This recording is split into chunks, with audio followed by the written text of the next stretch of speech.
Hey everyone, welcome to a new video. Let's take a look at some new malicious compliance stories. The first story is called, "Why Didn't You Warn Us More?" A while back, I worked as a business consultant for young and startup companies. I was hired by a food delivery service with a primarily corporate clientele. After setting up the client's systems for payroll, accounting, banking, but not order entry or billing, the owner installed a new, state-of-the-art order entry and billing system. The new system seemed to work fine. But sales taxes charged to clients were noticeably low and seemed to use the same rate for all cities and counties, even though each one had different additional rates over and above the base state rate. When brought to the attention of the owner, he insisted that the new software company knew what they were doing and were experts in food delivery service billing. I later learned it was a small boutique firm from out of state with a very good salesperson. When I requested access to the system to check tax rates, I was told not to waste billable hours on the new system. He was certain they know what they were doing and was unwilling to pay my exorbitant hourly rate to check something that was brand new. I explained if the taxes being collected were wrong, his company would be liable for any shortfall. Showing examples of taxes being underbilled were met with, "You don't know what you are talking about." As the business grew, my consulting hours dropped off. I was just reviewing month-end financial information with the client after closing the books each month while making the requisite deposits of collected sales tax to the State Department of Revenue. And here comes the malicious compliance. I had no control or access over the tax rates being billed. But I did know the state frequently scheduled audits of new companies after their first year of operations. If the client was unwilling to pay for a few hours to check the system, wait until it was necessary to pay for 40 billable hours to handle a state audit. Lo and behold, on the 13th month after installing the new software, a notice was received from the state, announcing an audit of the client's sales and tax payments was scheduled for the following week. To make a long story short, it was found that the new software did in fact only bill the base state sales tax rate, totally omitting both city and county taxes. The assessment for unpaid taxes, including penalty and interest, exceeded $40,000, not including my hourly rate to work with the state auditors.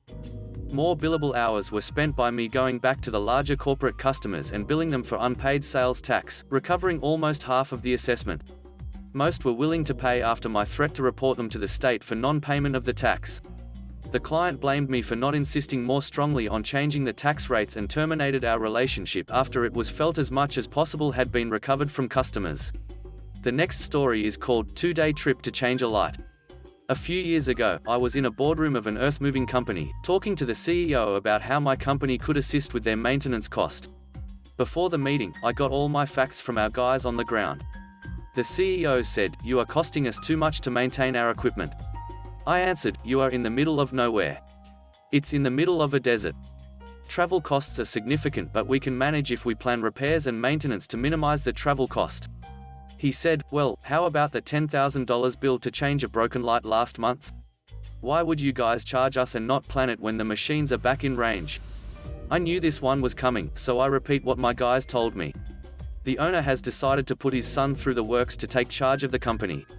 The CEO decided to send Junior to the middle of nowhere to keep him at bay. Junior decided to use his leverage and ordered a minor repair which was not critical to be carried out. However, the machine was 2,000 kilometers out. So it was a 2-day trip to change a light. My guys asked to confirm whether that was real. If the company wanted to send them to do such a small task and were told in no such words that they're the client and can do as they want. A project order was provided and the rest was history. I think Junior wanted to give the CEO a taste of how things would be. And my guys maliciously complied. I mean, they would be paid overtime, and because it's in the desert, 2 guys have to go. Back to the story. I said to the CEO, "We did request confirmation and were told you're the client and provided us with a go to proceed. So we did." He said, "But you shouldn't have proceeded. This is ridiculous." I said, "Your company provided a valid request and refused to listen when told it would prohibitive. We did warn you about the cost, but the decision is ultimately yours. We can't control your staff." He asked who did authorize this work, and I told him I would send him a copy of the order. You could see the veins on his head throbbing.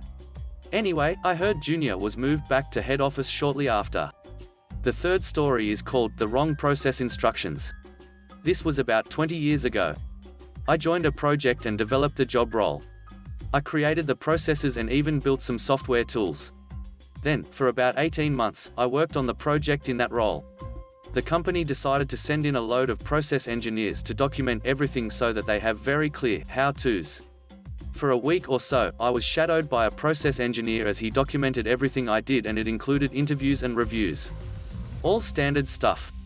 I expected to have something to review and approve, but nothing came. Sometime later, I was given a role review with an interview at the end. It did not go well. Basically, I was told that I was failing to do my job properly and put under remedial action. The problem was that I was not following the process instructions on how to do my job. I read the instructions and it completely failed to capture how I did the job. This was the first time that I had seen it. It had been approved, authorized, and issued without me seeing it. So, in order to get out of the remedial action, I followed it to the letter. By the end of the month, things had gotten serious. My downstream customers were either getting the wrong data, incomplete data, or no data. Their dependencies were incomplete, and so their downstream were having problems. The whole data flow was wrong or stopped. I was called in for a chat by one of the directors where I pointed out that I followed the process instructions to the letter as I was told because of the remedial action. The process instructions were wrong, but I was not on the approval loop. Remedial actions are serious because if you fail, then it is disciplinary action time or even a sacking. An investigation was started. It seems that the process team was fed up with people rejecting the process instructions for their own jobs as being wrong. So they just cut them out of the approval loop. This allowed the process engineering lead to hit all his targets and get his performance bonus. The result was that my remedial action order was removed from my file, and I reviewed and fixed the instructions for my job. The process engineering lead was disciplined and put on his own remedial action. He left shortly after. Rumor has it that he had to repay the performance bonus as well. The last story is called "She Demands I Come Out to Fix It." Way back around 1992, I worked tech support for a company that handled installations of Unix computers, terminals, and software for accounting systems for small organizations. This custom software was for check printing, all running off Unix servers. We could dial into their setup and remote control the software, apply updates, and such. One day, I get a call from this woman who insisted that the terminal she was using was broken. I called into their system and could see that the terminal wasn't connected at the moment. So I stepped her through making sure that it was plugged in. She insisted that it was absolutely plugged in, turned on, and the light was on and everything. After running through all the possibilities that I could think of, she was still adamant that I come out and replace the terminal since it was clearly broken. I was hesitant to make the trip since it was 225 kilometers away and would require about 5 or 6 hours of my day to make the round trip.